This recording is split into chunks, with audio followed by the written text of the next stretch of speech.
Tomorrow will be cloudier too. Across much of Scotland, there will be plenty of fine weather to end the day, but it's cloudier across the Northern Isles, though even here it's going to stay dry. There will be plenty of sunshine for Northern Ireland this evening, and that is the theme we will stick with for the next few days, staying warm by day but chilly overnight.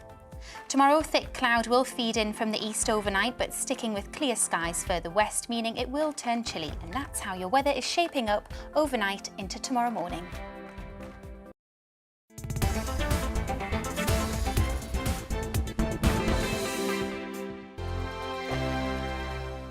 GB News is the UK's home of discussion and debate. From all perspectives. To stay up to date on the latest stories, Make sure that you subscribe to the GB News channel. right here on YouTube. You can watch us live 24/7 across the whole world. You can also check out exclusive content and catch up on previous episodes of your favourite shows. Every day, we ask the questions That you'd ask, so why not add your voice to the conversation in the comments section? Don't forget to subscribe. We are GB News, Britain's news channel. Every night at 11 on GB News, we bring you the next day's stories the day before. Basically like time travel. If it's a big story, we'll cover it, guaranteed. But we'll also have some fun along the way. Big opinions, big laughs. Sometimes big hair. This is Headliners, the paper review show that won't send you to sleep like the others will. 11 p.m, 7 nights a week. Join us.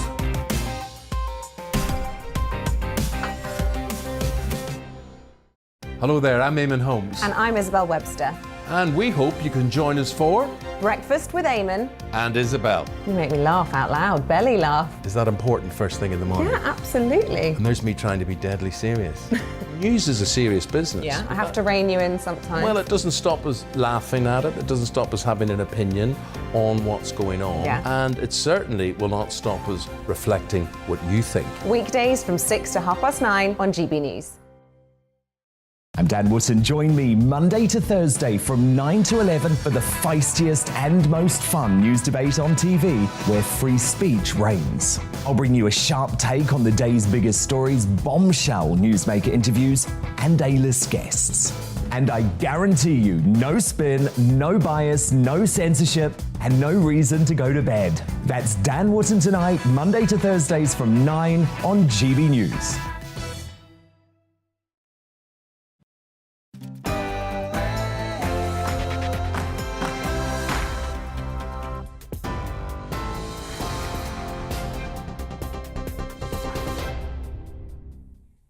Good evening, it's 6 o'clock. I'm Miranda Shunker in the GB newsroom.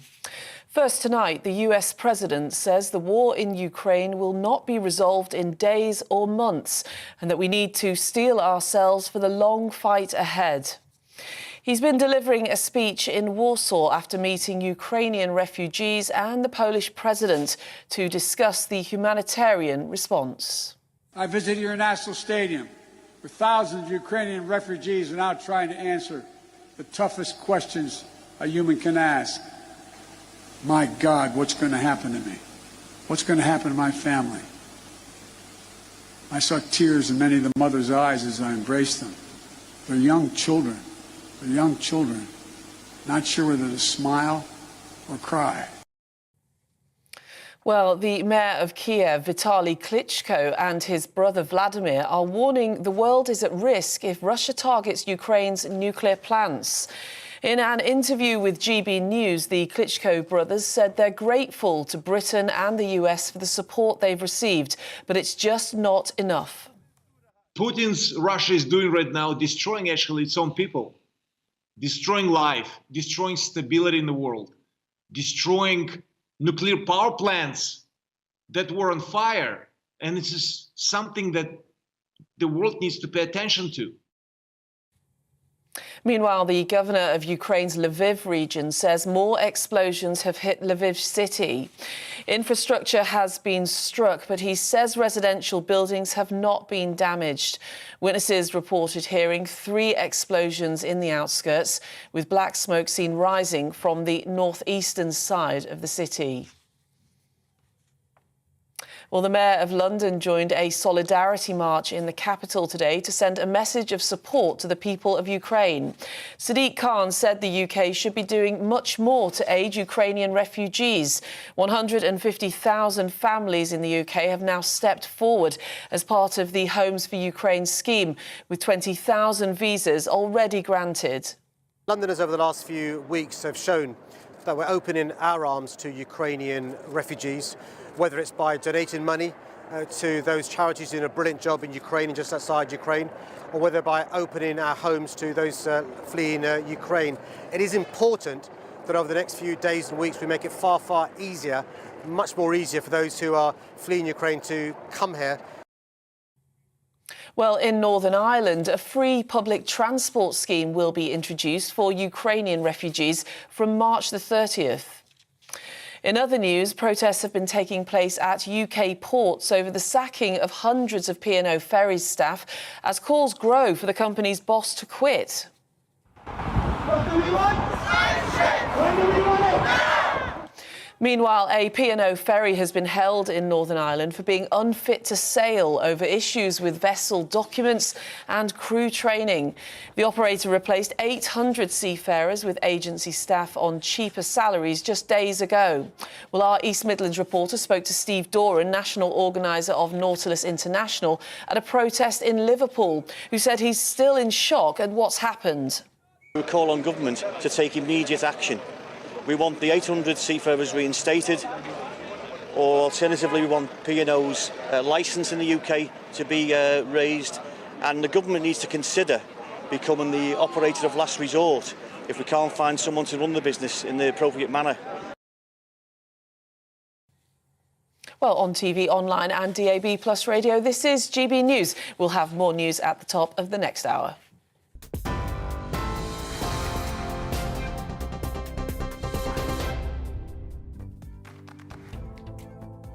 Looking ahead to this evening's weather, and the UK is looking dry with clear skies for many, though cloudier for the Northern Isles. Let's take a look at the details. It's going to be fine end to the day in the southwest of England. The cloudless skies will remain, meaning it will turn chilly once the sun sets. The evening is looking similar across the southeast and the London area. Tomorrow is going to be cloudier and cooler than of late, though. There may be a little cloud across parts of Wales this evening. For many, there will still be clear skies through the night. In the Midlands, we'll have a sunny, rather warm end to the day, but those temperatures will quickly dip after dark. Tomorrow might be a little cloudier at times, though, but still warm. Many in the northeast will have clear skies to end the day, but notice the cloud lingering in the North Sea. This cloud will feed inland through the night, meaning tomorrow will be cloudier too. Across much of Scotland, there will be plenty of fine weather to end the day, but it's cloudier across the Northern Isles, though even here it's going to stay dry. There will be plenty of sunshine for Northern Ireland this evening, and that is the theme we will stick with for the next few days, staying warm by day but chilly overnight. Tomorrow, thick cloud will feed in from the east overnight, but sticking with clear skies further west, meaning it will turn chilly, and that's how your weather is shaping up overnight into tomorrow morning.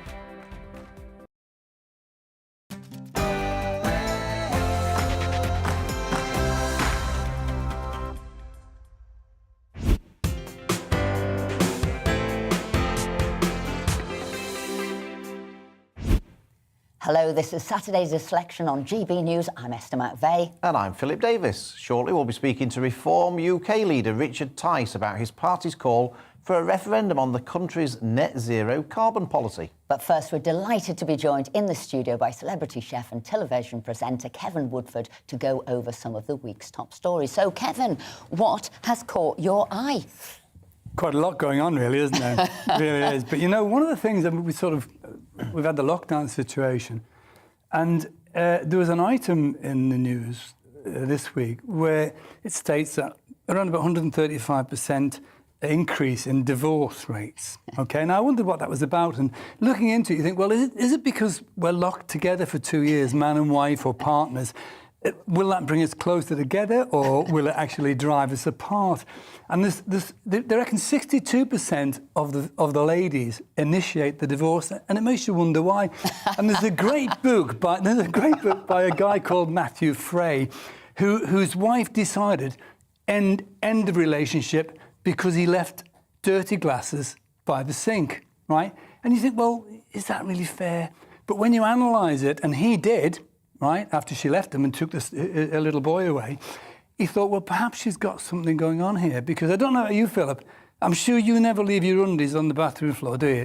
You pick them up and you put them in. What you do, don't you? I bet you there's going to be a different answer coming from me. I don't like these conversations going already. No, okay, well, all right, I'll cut away from that because that's too personal. But what Matthew, so he spent a lot of time analysing what was going wrong, you know, and he decided that there were 3 particular thoughts that would create a real problem in the marriage and end the marriage. The first one was him saying, your thoughts are wrong. In other words, he cracks a joke in front of friends. Kevin, I'm writing this down, by the way. Do it. Thoughts are wrong. It's evidence. No, do it. I'd never dare say that about Esther, so I'm going to be on the winner there. Let's see what you say about the other things. Right? Your thoughts are wrong. So, in other words, you're at a dinner party and you crack a little joke and it's to do with Esther, right? You think it's funny. Everybody else around the table thinks it's funny, but she doesn't. So when she gets home with you, she says, that wasn't even funny. But you say, it's just you. Yeah. You haven't got You've been waiting to say that for about 2 hours. That wasn't funny. Exactly. You sat there with a face for 2 hours, right? I'm wincing thinking about that one. Yeah. The second thing he says is this is justifiable defence, right? So in other words, Esther says to you, you must return this tax. You must do your tax return, and it's got to be done by 4 o'clock today. And you think, do you know what? That's pushing it. I'll do it by 6 o'clock and it'll be fine. And you do it by 6 o'clock and it is fine. But Esther's really annoyed with you because it should have been done at 4 because it's given her stress. So it's building up this whole stress. That's likely to be the other way around in our relationship, can I say? Okay. Yeah, and he is good at all of this. Okay, and then finally your feelings are wrong. And this is the one, this is the one that really gets everybody, I think. It's the undies on the bedroom floor. It's the glasses by the sink, which Matthew got divorced for. And it's because in his view, or in our view, it's irrelevant, it's minor detail, and you should get a life and not worry about those things. But it builds up, and it really builds up. And it's those things which are accumulative, which apparently cause the problem. It's nothing to do with infidelity, it's to do with leaving your undies on the bathroom floor. But I would say that's all linked to us guys, right? But the number of times that I've been into the loo, mixed loos, where the ladies come out and she's left the toilet seat down instead of putting the toilet seat up, I find that really annoying. No, I do. Now, we can do it the other way. It could be lid down and seat and lid down, because for feng shui, that means you keep all your money, have the lid up. Oh, really? All of it can disappear, so always keep it closed. But I never keep my money in the loo, Esther, so I don't have that problem. Be much safer. Nobody'd look there, would they, to steal anything. But maybe it is those little things, accumulative little things, and it is. It's that dirty coffee mug by the bed or whatever it is. It is all those things. And as you say, yesterday's clothes on the floor, all of those Taking note, Phil. Oh, so it went up during lockdown, but I think it was. Look, you're used to time away from your other half. You're used to doing other things, and that being locked down, maybe when you hadn't seen them for day after day, week after week for years and years, and then you saw them full on. But there was also an increase in people getting married as well, finding relationships, coming back together. Yeah, but that's interesting. But of first marriages, 45% don't make it. 45% don't make it. Second marriages, no, they don't. They just don't make it. They're divorced. And they reckon 33% of second marriages, don't make it. They just don't make it. You know, it's a completely different world. I think of my parents, they were there forever.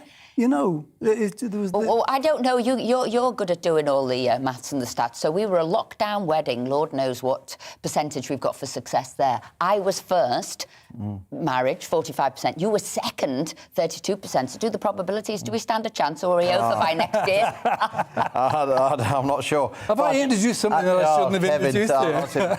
My life's going to be a nightmare now. But talking about lockdowns, my big thing of the week was about Chris Whitty. I mean, you couldn't make this stuff up, could you, really? I mean, Chris Whitty said this week that the lockdowns have been terrible for childhood obesity, which is now significantly worse, and lives could be cut short because of it. That school closures had been an absolute disaster for school children and all the rest of it. And that lockdowns have done a huge amount of damage to mental health, people's mental health. And I was thinking to myself, wouldn't it be nice if Chris Whitty had been in a position to do something about this when he was there? Okay. And blow me, I mean, you couldn't make this. I mean, I just don't know. I don't even know where to start with it. I mean, he's so short-sighted. He must have been so short-sighted looking at COVID that he should be on a Specsavers advert. Yeah, I like that. To be perfectly honest. And he was knighted? He was knighted for services for being short-sighted. OK. I mean, I just don't know how he's got the nerve to say this when he was the biggest advocate of lockdowns. And now, lo and behold, what we've been saying all along, that they've been a disaster. And he's now realised, unfortunately, 2 years too late. But I mean... There's a lot of people rewriting history on this. I mean, some of us... Not as badly as that, though. No, but a lot of us said, though, there is a cost of COVID, we get that, but there is a cost of lockdown that will go on for years and years and years. And even the cost of living crisis now is in part due to lockdown. And if you think we spent 400 billion during lockdown, and now when people are saying, can you help us with the cost of living crisis, we say there is no money left in the coffers because we gave out 400 billion during that period of time. So you're quite right, there were lots here, but award for short-sightedness and brass neck goes to Chris Whitty there. Yeah. Well, I've got a totally different story, and I thought this was interesting. I saw it in the Times this week, and this is about e-scooters and people where they should go at about 15 miles an hour. No, look at this. Mechanics hacking e-scooters to push speeds of over 50 miles per hour. And the reason I bring this up, having been, speaking to taxis know everything, don't they? They should of what is happening in the world. Exactly, they should be running the country. And they said, you know what, the roads have gone like the Wild West. There's so many different sorts of vehicles on the road now. So you've got cyclists, but you've also got electric sort of bikes as well. You've got those rickshaws. You've got now these scooters, and you've got super fast scooters. You've got those Segways. So as I said, you've got loads of people on the road, lots of them not paying any tax, not paying any insurance. Do the e-scooters have the same, do we have to apply the same rules to e-scooters as we do to push bikes and cyclists? In other words, they sort of take up half the road. Well, they're all doing their own thing, but have they got, protections? Have they got insurance? What happens if they hit somebody at 50 miles an hour? And that's what they're saying. We need to re-look at the rules because, to be fair, it's the pedestrians now. Honestly, you are taking your life in your hands because things are whizzing by at different speeds. So I actually think that one is true. But I said it was just because this taxi driver said to me, the roads are now like the Wild West. And actually, there are. You can do whatever you want at any speed. In London, if you're going at 15 miles an hour, you'd be going twice the speed of the average traffic. Because I don't know why in London they'd want to go in. Are you an e-scooter man? No, I'm not. I'm not. I'm a bit like Jeremy, what's his name, Clarkson, when it comes to sort of anything on two wheels. I'm not. I remember seeing the first one. I think it was the lovely lass from one of the programmes on TV, which they do houses over and all the rest of it. And she used to arrive to the studio, to the house, on a little scooter. And I thought that was crazy. I had a scooter when I was 8. That was enough. That you pushed with your foot. I pushed it with one foot. Have you got another story? Yeah, I'll tell you what. We're talking about we're having a little grumble, and I'm at the age now where I think I'm going to have a grumble, right? I'm all for... it's a democracy, and I love democracy. Look at Russia, I'm so grateful that we've got what we've got in our country. When we're not happy, we can say so, right? But I think there's a time at which you say, come on, let's slow this down a bit. Technology is important. We need technology. 5G is developing right across the country. And now we've got a group of activists that are totally creating havoc because of 5G. There are certain parts of the country, there's a particular MP, actually, who's affected by this because she lives in a rural area. I can't remember. Selene Saxby. Right, OK, thank you. And she lives in a rural part of the country where a lot of her constituents are struggling because they haven't got access to good Wi-Fi facilities. 5G going across the country, this lot are saying, we don't want it because there's a chance that it'll penetrate your skin, the radiation will penetrate your skin. There's this whole conspiracy theorist bunch going on saying, right, it causes COVID-19, right, and other viruses. So what they're doing is, instead of just arguing about it intelligently, they're actually torching the masts. And I just think, come on, for goodness sake, we've had enough. We've had the statues coming down. We've had all sorts of stuff going on. Enough is enough. I think it's time to pull together. There's enough problems in the world. Let's embrace technology, or either that, or let's all accept that we go back to the old. Yeah. It's probably the same people who are complaining about the 5G masks that are complaining that they haven't got any coverage. Right, exactly. Probably exactly the same. I must say, though, I will say one thing. They are a monstrosity, these 5G masks. They are. But I think that touches on the lawlessness. So when I said the Wild West on the roads that the taxi driver's talking about, the lawlessness there, taking the law into old hand and just burning it down. We had statues knocked down. There is an element of lawlessness and a lack of discipline creeping through in the country. Do you think? 100%. I mean, I'd hate to go the opposite to that, where it's a totalitarian state. But I do think that, we're very lucky that we live in this country. We really are very lucky. And I think we should embrace all of the wonderful things that are given to us. And technological advancement is critical for our future. I mean, in that particular case, I know there were instances where in certain areas they couldn't get through the emergency services because, the masks had been taken away. Kevin Woodford, thank you very much pleasure. indeed. So, is the world going lawless? I was going to say that. Should we have some GB views? Yes, we should have some GB views at gbnews.uk. I was going to say thanks to Kevin, apart from reminding Esther about all the things she hates about me at the start of the I didn't need reminding, Phil. But go on. Anyway. Anyway, despite the cut in petrol duty, there was precious little else in Chancellor Rishi Sunak's spring statement to halt the frightening rise in fuel costs. With gas and electricity bills set to triple over the course of this year, is it time to re-examine the country's commitment to net zero until a more robust energy policy can be put in place? We're delighted to be joined by Richard Tice, leader of Reform UK, who was due to have a campaign rally in Bolton this morning, but which was cancelled. Richard, can you very good morning to you. And I can't believe I'm here in the studio. I was supposed to be down the line, getting ready to go on stage in Bolton, So what happened? in front of hundreds of people. Well, unfortunately, we think we live in a democracy. We think we have free speech, but it turns out that if you're not willing to talk about the right thing in the right way, you're not allowed to. So we had the first venue booked, which we've used before, very nice football stadium. They decided that, no, despite a signed contract, you're not allowed to talk about net zero. And then the second venue, booked, a very nice guy, the threats and the intimidation that he had from people, from the environmental lobby groups, was horrendous. And then one of our speakers from the Labour Party was threatened with having the whip withdrawn. Oh, wow. If he was going to talk about net zero with people from other parties, such as my good self. And you think, hang on, I mean, on this really important issue, which is so, well, our view is very simple. We all care about the environment. We all want to reduce emissions and have cleaner air, but there must be a discussion about the best way to do that. And our concerns, we all want to do our bit. Our concerns is that Westminster's, and it is Westminster as well as Boris, net zero plans is the wrong bit at the wrong price. And we're seeing the price as we speak. And let me tell you, I regret to say, we are just at base camp, Everest base camp of the cost of net zero. We already learned that our energy cap in 6 months' time is going to go from just under £2,000 to just under £3,000. And so it goes on. And we've got to have a debate about the way to have cheap, reliable UK energy. And we also want to talk about the treasure that we have in this country. And it's extraordinary because under our floorboards, i.e. under the UK, we have this wonderful thing called shale gas. And it's incredibly valuable. In fact, it's so valuable, it's to the value of the country's mortgage, all the national debt. Imagine me saying to you, you've just inherited a house from your very generous parents, and they said, oh, by the way, there's some treasure under the floorboards. We never bothered to sort of dig up the floorboards and get it out.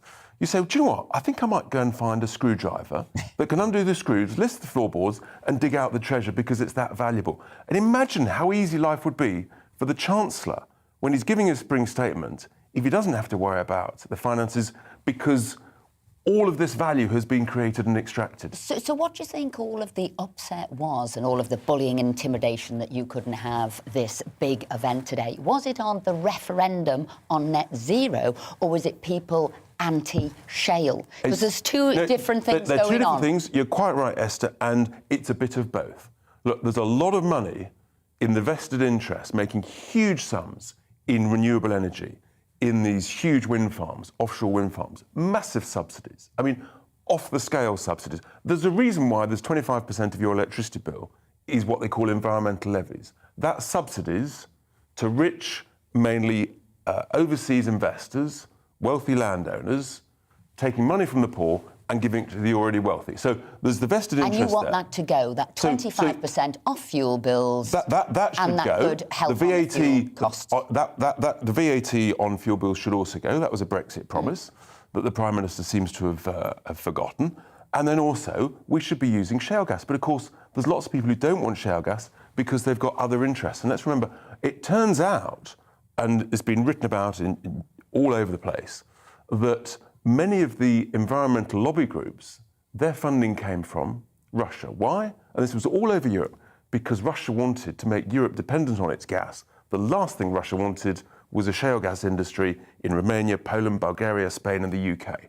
So they worked very hard to stop it. Can I just, I mean, I'm with you on net zero, and I can see the analogy with Brexit in the sense that all the parties in Parliament are all offering the same thing, and that the public are miles ahead, as they usually are on this issue in the way that they were on Brexit. I understand that analogy, and therefore the referendum. But the bit I don't get on all this is why a referendum? What would the referendum question be, and what difference would the answer make to government's policies? Well, the first thing is to have a debate about the different ways of reducing emissions.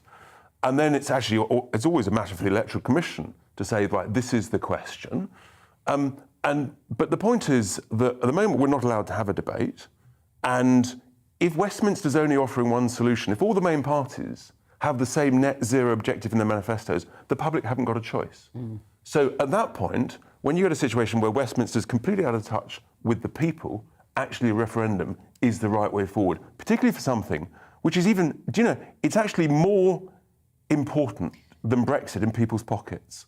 It's going to change the way you heat your homes, the cars you drive, how much what type of things you can eat, how much you can travel. This is life-changing stuff that is going to burden and blight. Are you, do you think, people. always going to be on the outside, shaking up politics in a way, bringing the big debates forward? Because what you're sort of saying there is politicians have gone tone deaf. They didn't see the big issue of the day with Brexit, what everybody was saying in the country. They're not saying now how painful this cost of living crisis is going to be, how painful it is going to be to try and find the money to pay for those energy bills. And what you're saying is there are ways we could make life easier for the public, and you are again campaigning from the outside, calling for a referendum. Is that your role forever now in life as the person who's going to be championing the public to sort of rebel against politicians? The point about democracy is you debate and you discuss, and then you give voters a choice. What are the best options, having looked at everything? And we want to be engaged in that process, and it's really, really important. And we'll get better answers if we have better debate and better discussions on the way through. So it's not just about having, you know, bums on green benches. It's about shaping and influencing the debate. And what we think is needed is change. Well, I do see here in the paper, Philip's got it open, the Times there, page 15, PM does not want fracking anywhere. But there's a really important thing here. The treasure is shale gas. There are a number of different ways that you can extract the shale gas. And if people don't like fracking, why wouldn't we look at being a world leader in the latest, the best, the most advanced techniques, other techniques, to extract the shale gas and say, do you know what, let's tweak it, let's learn from it, adjust it again, and be a world leader. Boris loves to be a world leader. I'm thinking it's really important now that we are in charge, we have security of fuel as best we possibly can. So yes, you'll be looking at sort of nuclear, yes, you should be looking at shale, you should be looking at gas, you should be looking at everything, because otherwise you are going to end up taking things from either Saudi Arabia, you're going to be taking it from Russia. So this security, and the Prime Minister wants security, means you do have to look at shale. The point is, what Kwasi and the Prime Minister seem to forget when they want more and more wind farms is that A, the wind doesn't always blow. Are we going to have the candles out when the wind doesn't blow? And B, electricity doesn't power 25 million domestic gas boilers, perfectly decent gas boilers. They need a thing called gas. Why should we import gas from elsewhere at a much higher creation of CO2, 4 times the creation of CO2 if you import gas than use your own domestic shale gas? So where next for a campaign rally? Well, very good question. Where might we see one? We'll come back Well, it to you on seems that to one. be on GB News It today. seems to be on GB This is where it is. This is the campaign. And if There's all people sorts of ways of making a noise and making people aware of this campaign. And, you know, the slogan is very simple, and it does what it says on the tin. Vote power, not poverty. Well, look, if people want Richard Tice with his net zero campaign to come to their area, let us know. Give us They a might call. have a venue. They might take you down to their local pub. So that's what we want to know. Net zero referendum. Richard Tice wants it. Lots of other people want it. Do our viewers want it too? Thanks very much indeed for joining us this morning. So coming up, we're looking at the hidden costs to British businesses of the war in Ukraine.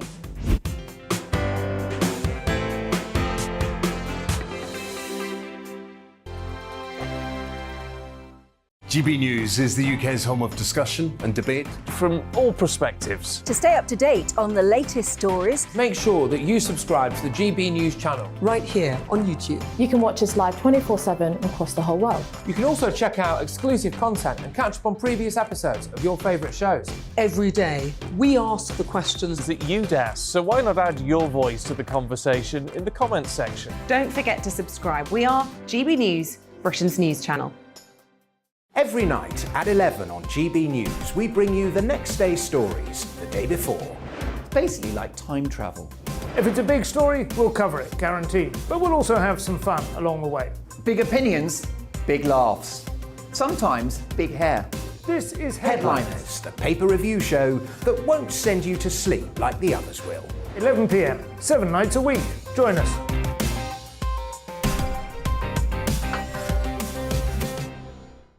Hello there, I'm Eamon Holmes. And I'm Isabel Webster.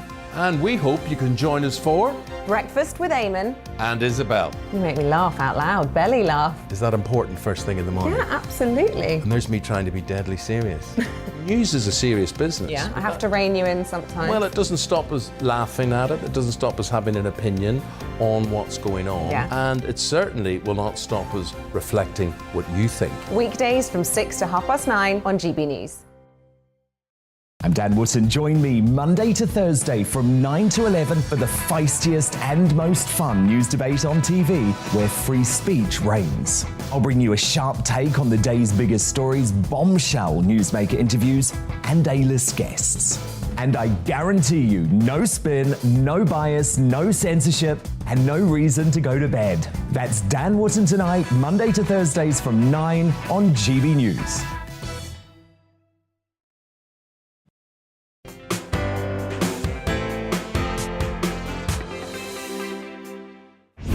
Hello, welcome for your GB views. Philip, give us one there.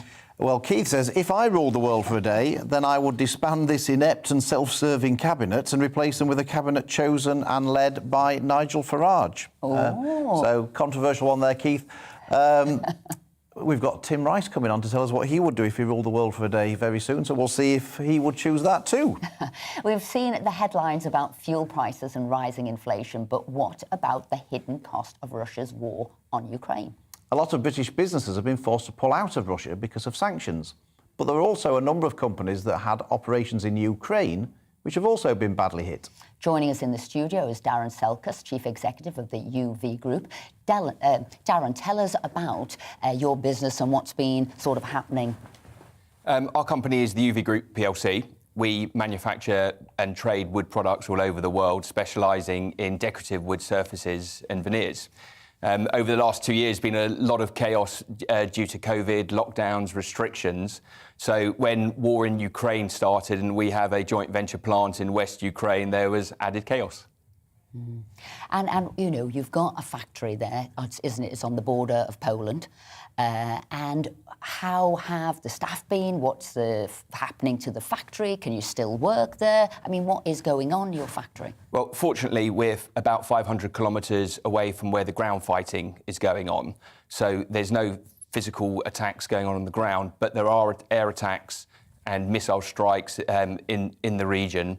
But there's a tremendous amount of fear. People are scared for what's happening now, their families, their futures, and life is far from normal. Some of the people from our factory have gone off and volunteered to fight.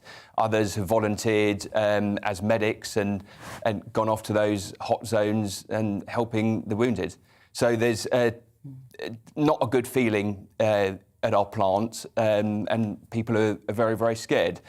We aren't able to run properly. I mean, one of the dangers is we used to run the plant 24/7, but now we can't have light escaping the factory at night because it would make us a possible target. So we're only working daylight hours.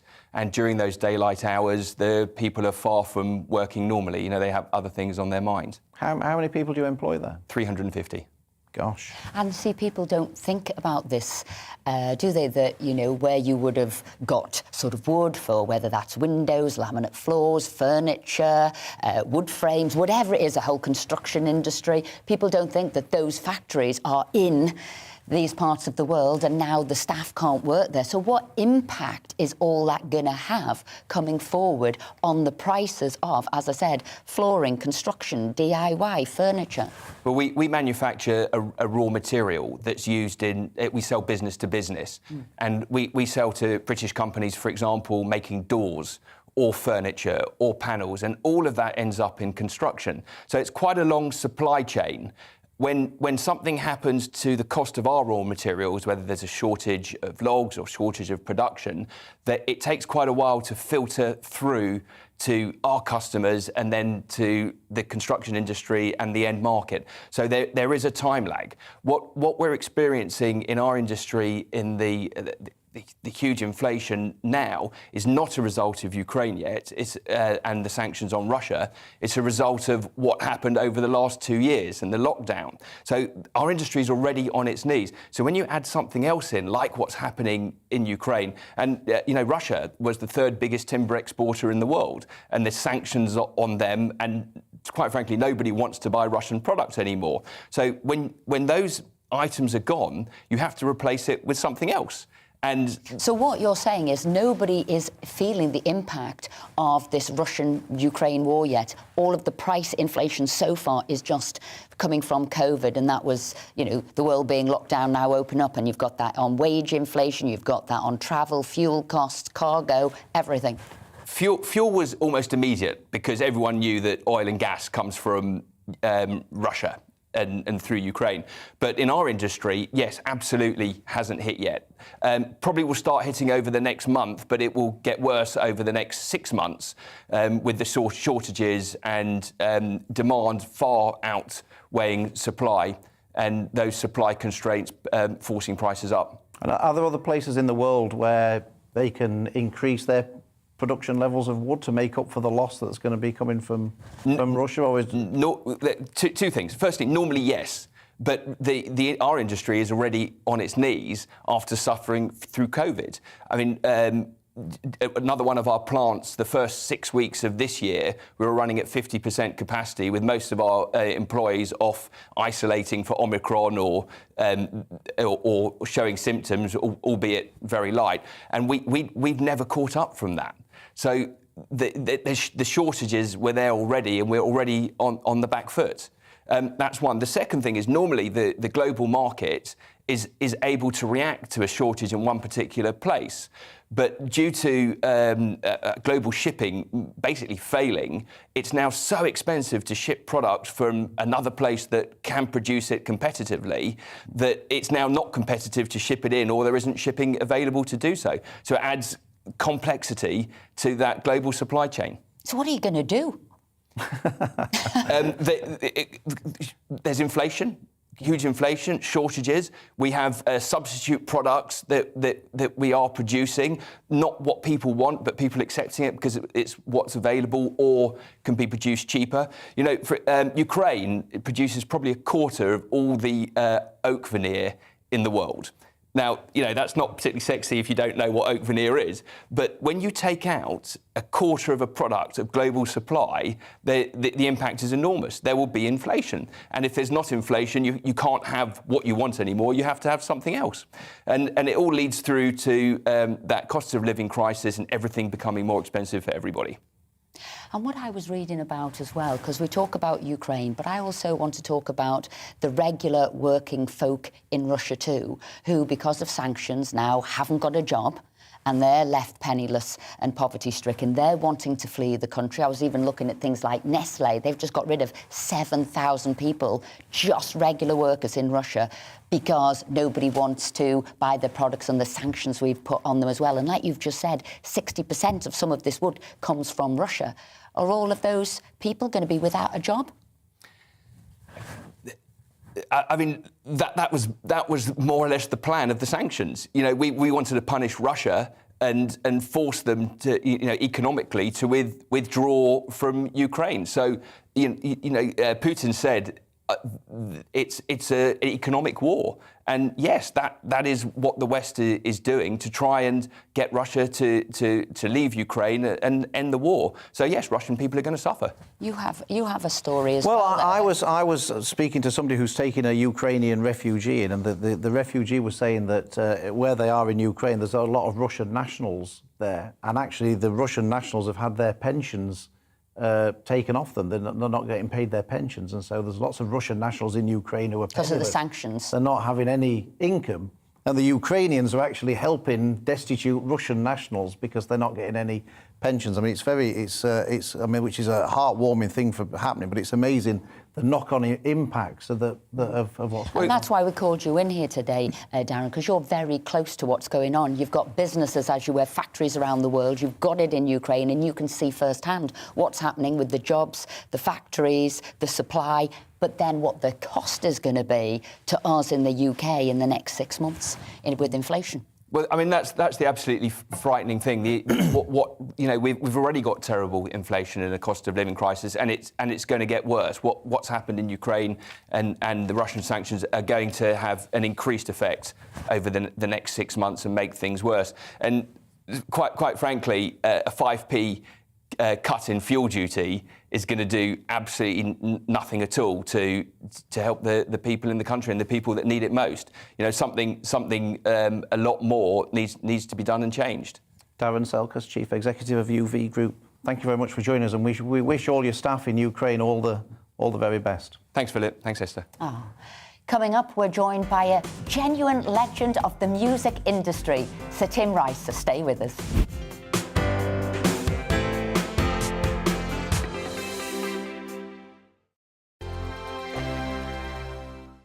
GB News is the UK's home of discussion and debate from all perspectives. To stay up to date on the latest stories, make sure that you subscribe to the GB News channel right here on YouTube. You can watch us live 24/7 across the whole world. You can also check out exclusive content and catch up on previous episodes of your favourite shows. Every day, we ask the questions that you'd ask, so why not add your voice to the conversation in the comments section? Don't forget to subscribe. We are GB News, Britain's news channel. Every night at 11 on GB News, we bring you the next day's stories the day before. It's basically like time travel. If it's a big story, we'll cover it, guaranteed. But we'll also have some fun along the way. Big opinions, big laughs. Sometimes big hair. This is Headliners, the paper review show that won't send you to sleep like the others will. 11 p.m, 7 nights a week. Join us.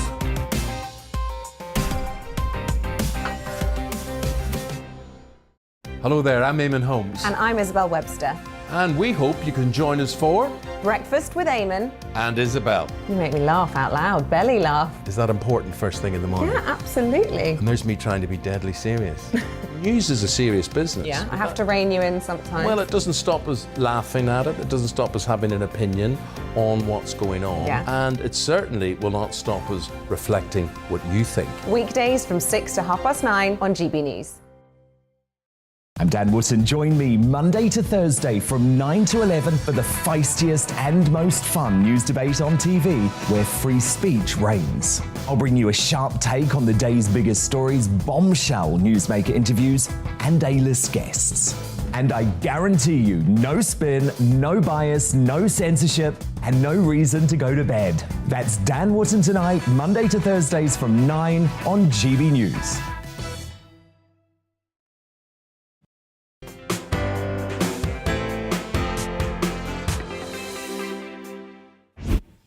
Yes, welcome back. You've been sending us in your views. David says here, of course there is increased lawlessness when the country is run by someone who takes no notice of the laws set by Parliament.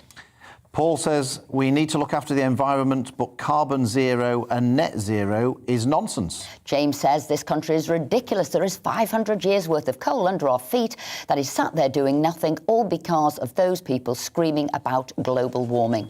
And Ted says cyclists should be registered, insured the same with scooters, not child scooters, just like mopeds. Pedestrians have rights as well as cyclists. I have found scooter riders much more thoughtful than cyclists. And Nikki says, I've been listening to GB News for 5 weeks now after being a lifelong BBC viewer, but feeling increasingly concerned by their one-sided narrative. I'm now hooked. Welcome, Nikki. Welcome on board. Right, every week here on Saturday Selection, we like to ask a famous figure one simple question. What would you do if you ruled the world? This week, we're delighted to be joined by one of the country's most successful lyricists who's written the words to countless hit musicals and songs, including Joseph, Jesus Christ Superstar, Evita and The Lion King. Sir Tim Rice, thanks so much for speaking to us this morning. So, if you rule the world, what would you do? Oh, I don't know. I hate to rule the world, especially at the moment. I can't think of anything particularly serious in the sense that there are so many problems going on at the moment that you know, to even try to enter them with thoughts from outside is almost incomprehensible. I can only think of one or two fairly trivial things like banning shorts for blokes over the age of 35. Or fairly serious things like smart motorways. I see that one or two of your contributors have had a go at them, and I think they're absolutely insane. I mean, I cannot see any argument in favour of them, and they're very dangerous. It almost puts you off going onto motorways at all. Ruling the world is something I would really not like to do, ever. Well, I think lots of people will be with you about the people over 35 wearing shorts, Tim. I think well, only blokes, only blokes, although that's probably sexist and now illegal to say that. Postmen, I think I would exempt postmen from this because, but I've just taken my hound dog to the vet, and on the way back I kept passing, because the sun's out, a lot of people in shorts, and I thought this is not adding to the gaiety of the nation. And what is it? Is it white legs? Is it hairy legs? Is it knobbly knees? I mean, what is it that is so offensive that knees must be covered after the age of 35? Well, I don't know. I'm probably not 100% serious on this one, but I just find it strange that sometimes, and all through the winter, people wear shorts, and maybe it's good for you. Maybe there's something I just don't know about. There's some secret formula to eternal youth if you wear shorts in bad weather, good weather, whatever. I'm not absolutely convinced that it's something that adds to the gaiety of the nation. No, as I said before. The thing is with this, Tim, is I wouldn't just leave it at shorts, to be perfectly honest. When I used to work for Asda, people used to come into our stores in all sorts of stuff. Well, I'll say also, actually, often they used to come in with very little on, to be perfectly honest. So you'd have these sort of huge beer bellies in the middle of summer and barely a pair of shorts on. And I always used to think it wasn't going to be good for trade because it put people off their food just looking at these people going around there. So I think if we're going to ban shorts, we should also force them to cover up their stomachs as well during the hot weather. Long tops and long trousers. Exactly, that's what we're saying. Now, you said you wouldn't like to rule the world, but you do, in a way, rule the airwaves with all the sort of music and songs that you've written for and musicals. And I guess I always wondered, what is it that makes somebody a great lyricist? I mean, what is it? How do you capture a mood? What do you do? How do you even set about writing something? Well, gosh, there's a few questions there. Firstly, I'm in the business I'm in really through luck, because many, many moons ago I met Andrew Lloyd Webber, who was absolutely single-minded about getting into the musical theatre, which he loved. I knew a bit about musical theatre, and what I'd heard mainly on record I liked, but I was much more interested in rock and roll. And yet Andrew was interested in rock and roll, but theatre was his number one thing. Rock and roll, pop music, Elvis, the Everly Brothers, Cliff, this is all pre-Beatles stuff. Those are the people I kind of admired, but I never dreamt that I would ever be remotely in that business. Although I did eventually go into EMI Records as a sort of, well, technically I was called a management trainee, but really it was a sort of office boy. But I did get all around all the departments, and I learnt a lot about the record business. And I kind of assumed that I would end up by about the year 2010 being a sort of moderately high executive in EMI somewhere. But that never happened because I met Andrew and we got distracted and we got very lucky. And I enjoyed writing, and I never approached it other than as something that I wanted to do for fun, for enjoyment, and to try and create something that other people might like. And I didn't think of it as a career until about 4 or 5 years in, when it became clear that what we were doing had struck a few chords with people. It's so much is accident, and I've been very lucky. Tim, if somebody was watching the show and said, you know what, I want to be the next Tim Rice, I want to be a lyricist. How on earth do people sort of go about it? I mean, is it something that comes naturally to people, or is it something that you can learn and have a path towards becoming an expert? Well, it's interesting because there are so many books and things and courses on how to write musicals, how to write songs, how to do this, that, and the other, and they're always written by people who haven't actually quite done it. And I always think it's something you can't really teach. You've got to have incredible enthusiasm and incredible dedication. And perhaps dedication is even more important than the enthusiasm. You've just got to keep flogging on. And if you want to do something, you've got to obviously be keen to do it in the first place. But I don't think there are any rules. The first rule for writing musicals or songs is there are no rules. And if you try and copy the previous generation or somebody you admire too much, you'll only end up being a sort of bad version of them. Whereas I think if you can actually do what you want to do, if it's any good, in the end, you'll find out. And if it's not any good, maybe you should try something else. You're no stranger to awards or the Oscars that's on tomorrow night, or, you know, a whole array of awards that you've got. So I'm just wondering what it's like when you're up for an award, when you're up for an Oscar. You've been shortlisted. What's it like to be sat there? Well, the Oscars, which I was involved with in the 90s, I haven't won an Oscar for ages. I'm a has-been Oscar-wise. They were great fun. It was fun sitting there, and you mustn't take them too seriously, in my view. And the best song category isn't one that the press are that interested in. Maybe if it's a Bond song or something, they might be. But it was fun. I tried to treat it as an interesting night out, as sort of going to a nice party. And if at the end somebody was mad enough to give me an award, that's great. But you should never take these things too seriously. On the other hand, it is much better, or it's much nicer if you win rather than if you don't. But, you know, sometimes you do win, sometimes you don't. Sometimes you're not even nominated. But I think the awards thing is slightly in trouble.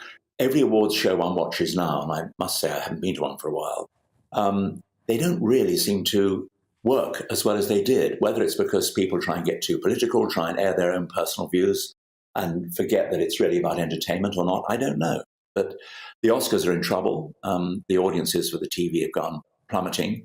And it's possible. I mean, if somebody could come up with a new way of doing an award show, then I think they'd make millions. But I can't think of one. It's a difficult thing to... I mean, somehow you have to praise or recognise, rather, the major contributions every year. But ranking them isn't perhaps the best way to do it. I don't know. Are you told in advance that you've won an award at these things? Do you have to? No, it's live. So it's not people feigning surprise then when they've won and No. If it's I mean, certainly from my experience in the Oscars and things, you're not told. And it's possible that sometimes, I mean, some of these things I think you can get as quite a strong hint if they really put pressure on you to turn up. And of course, if you're getting something like a Lifetime Achievement Award, which usually means your Over the Hill Award, they obviously tell you about that.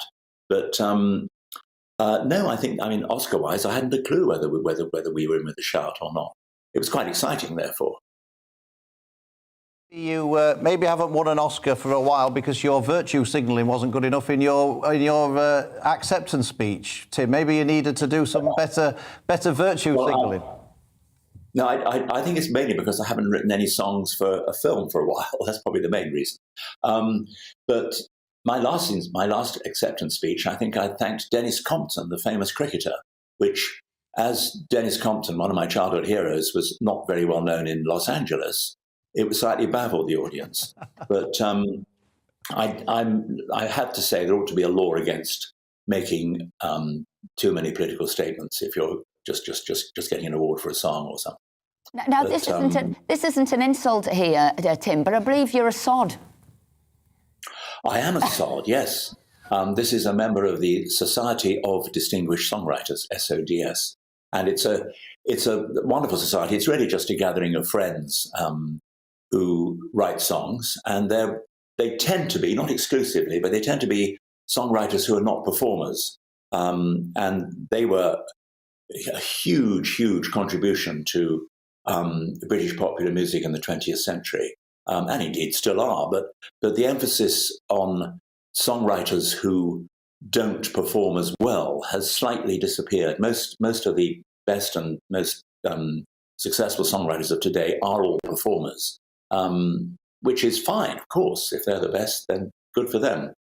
But the days when great singers would, I mean, which probably goes back to the 30s and 40s, would regard their material had to come from songwriters who in themselves were a completely different breed. Those days have kind of gone. Songs today tend to be written, an awful lot of them tend to be written in the studio and put together by the producer, by, you know, the guys playing and girls playing the instruments. It's a different world, and we sods probably have slightly had our day, but we do have most wonderful evenings reminiscing about how things were much better in our day. As a lyricist, and your sort of musicals have toured the world, so whether it's Evita, whether it is Joseph, whether it is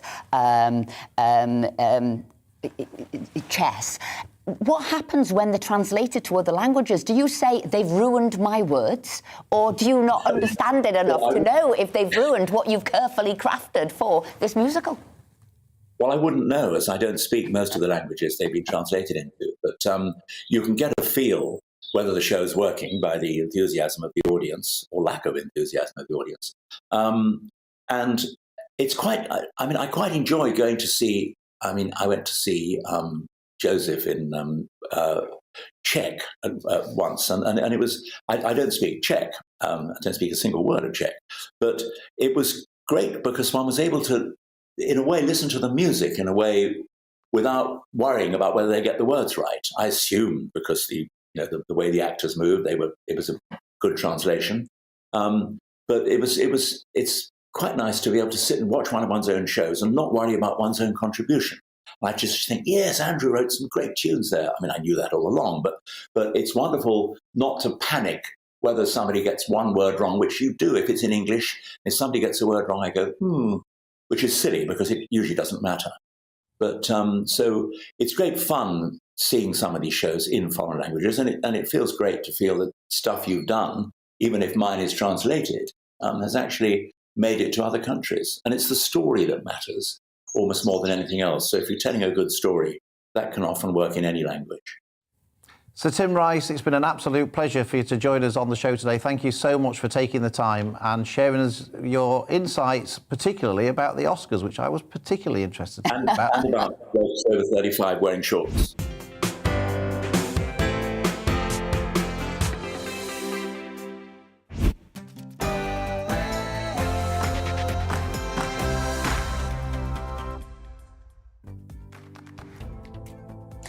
Looking ahead to this evening's weather, and the UK is looking dry with clear skies for many, though cloudier for the Northern Isles. Let's take a look at the details. It's going to be fine end to the day in the southwest of England.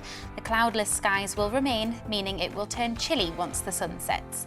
The evening is looking similar across the southeast and the London area. Tomorrow is going to be